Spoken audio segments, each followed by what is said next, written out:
Hello, welcome back to my channel. It's me again. Today I'm going to review this book. The title is The Symmetry of Stars by Alex Mayers. This book um, is a fantasy book, and the premise reads really good. But the story is a bit disappointing. So, in overall, I just give it a 2.5 stars. So, what is this book all about? So, brief, in a very, very brief summary, this book is about two godlings, two feature, god figure who are nature and nurture. These gods are trying to pit against each other so that they can see who will win. Whoever wins the competition, they will rule over the world in the future. So these gods, nature and nurture, they flesh themselves, they turn themselves into flesh human being, and each of them are given baby twins. So one god, let's say nurture is given a twin of a boy and a girl, and nurture is also given a twin, a pair of twins, boy and a girl.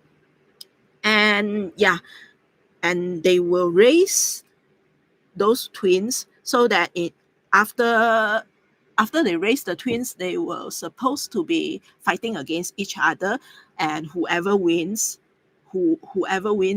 the person who um the person who at the end is actually nurture, right? The person who raised them will take the control over the world. So that's the premise of the story.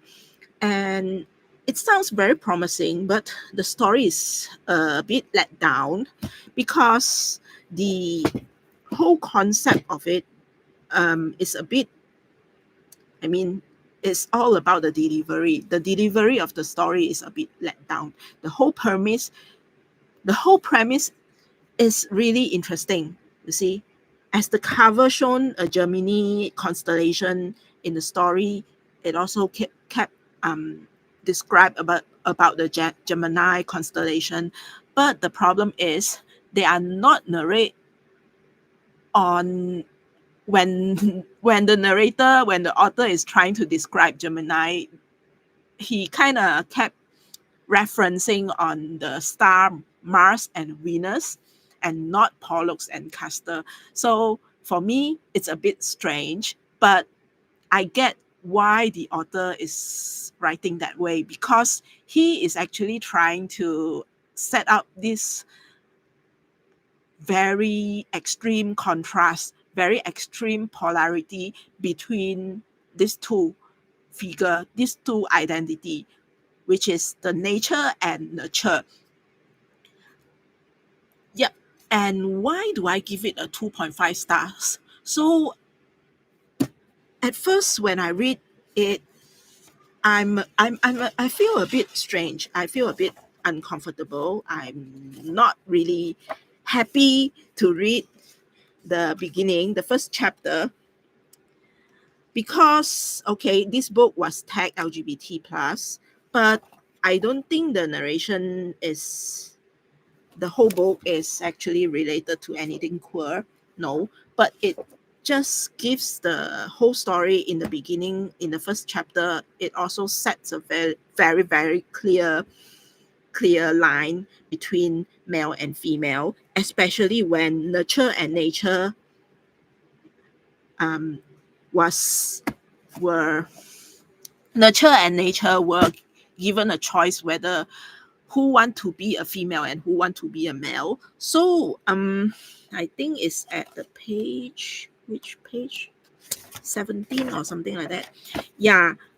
Over this narration, I kind of like, yeah, I kind of get why the author write that way, but my expectation was nature is more of a spectrum and nurture is more of a binary.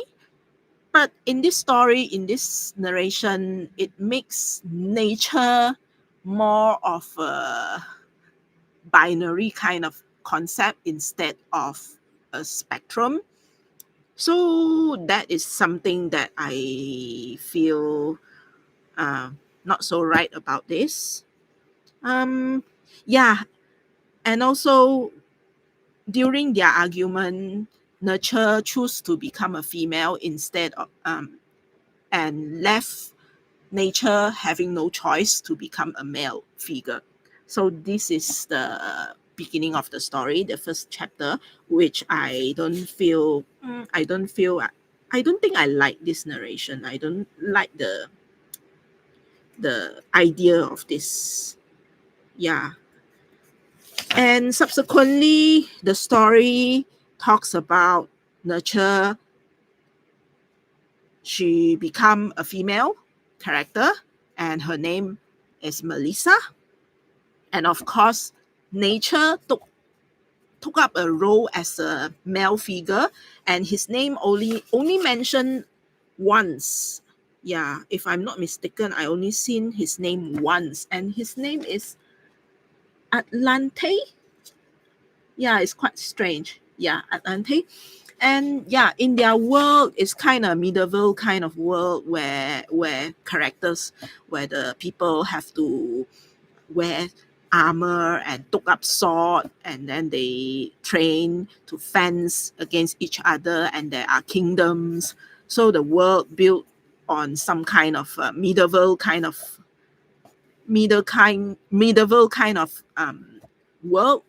And yeah, so Melissa happened to um, become a nanny, something like that, like like a nanny, and then she went into a household, a very wealthy household, and then she had the opportunity to raise a pair of twins, a, a boy and a girl, and their name was what?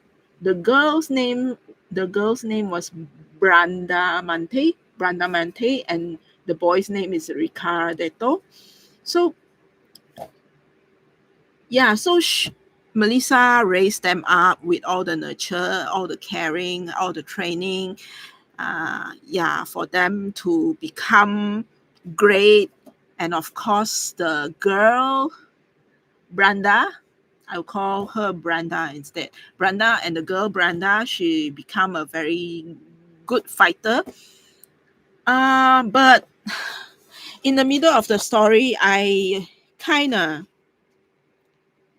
feel a little let down of the character Branda, because she kind of lost hope in fighting against other male. Even though she was trained, she was she was a great fighter. She able to fight against male opponents, but she kind of gave up, and she said something that is kind of bothers me.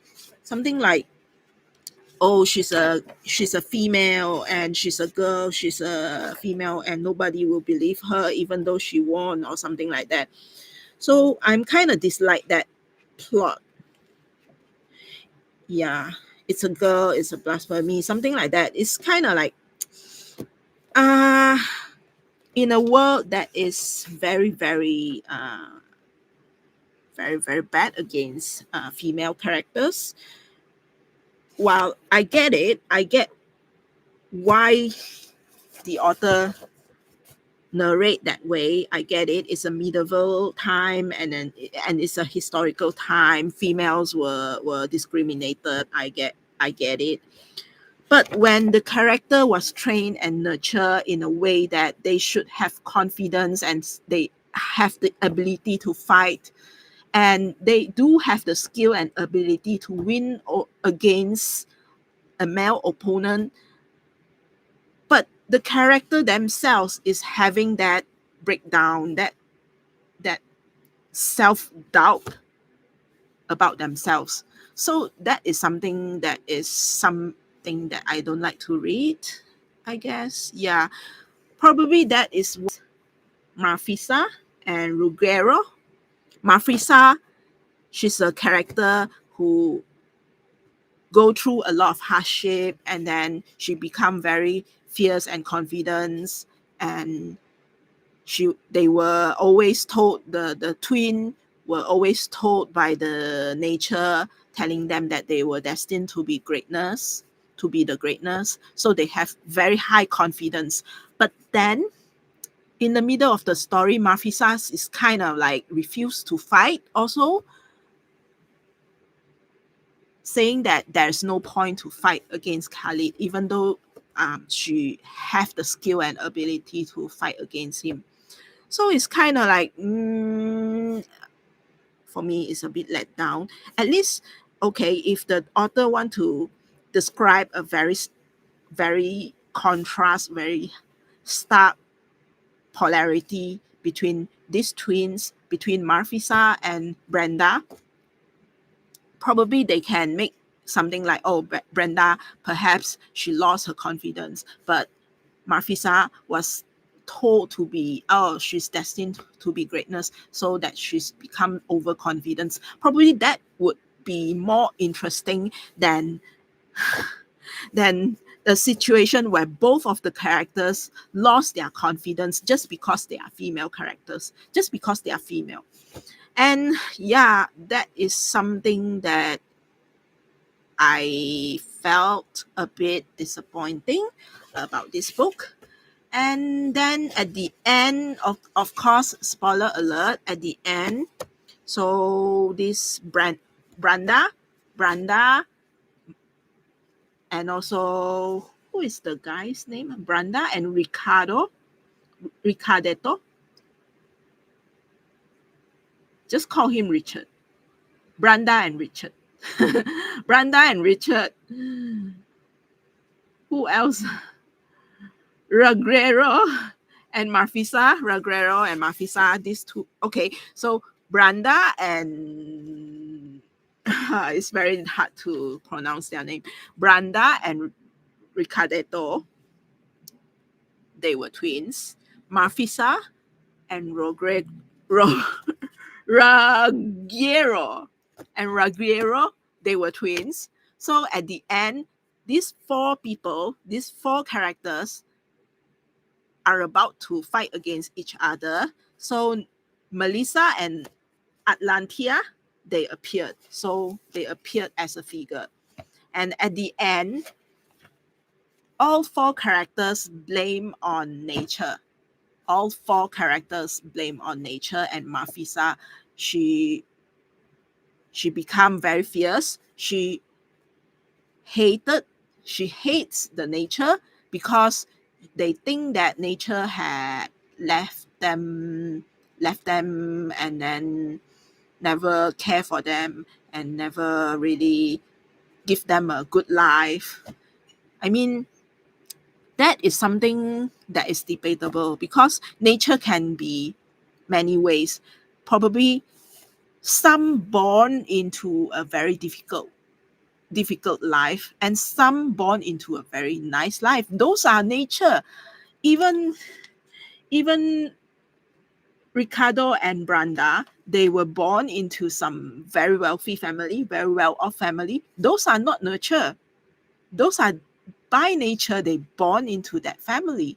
Even for Marfisa and Ragrero, they born into a very difficult family. Those are also nature. So by right, nurture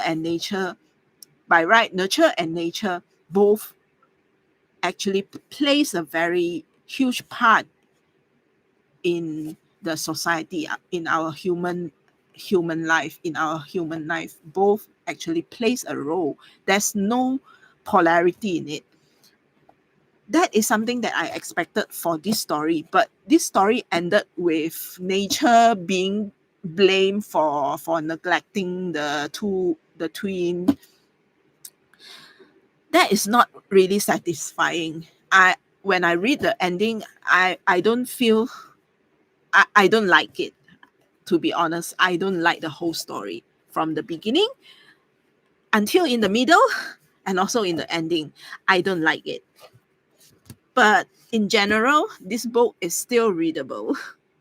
It's just that it's not an enjoyable read. I don't like the story. And am I care for the character? Yes, I do care for the characters. I do care for the characters' nature, nurture, and all the four human characters. I do care for them.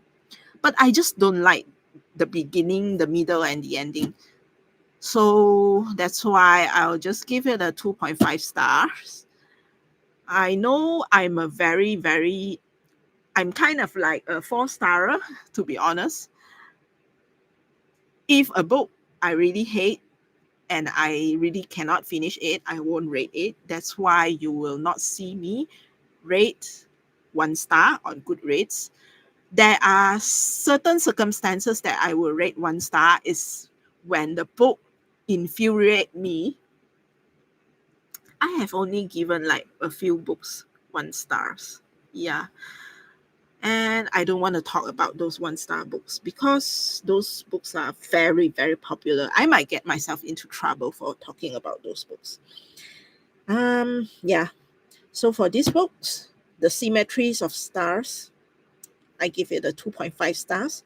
I also don't quite like how the author narrate about the constellation Gemini because he kept on relating Gemini with Mars and Venus, which is not really right in some way. It's supposed to be Pollux and Castor because Mars and Venus are planets. They are not stars. They will not shine by themselves.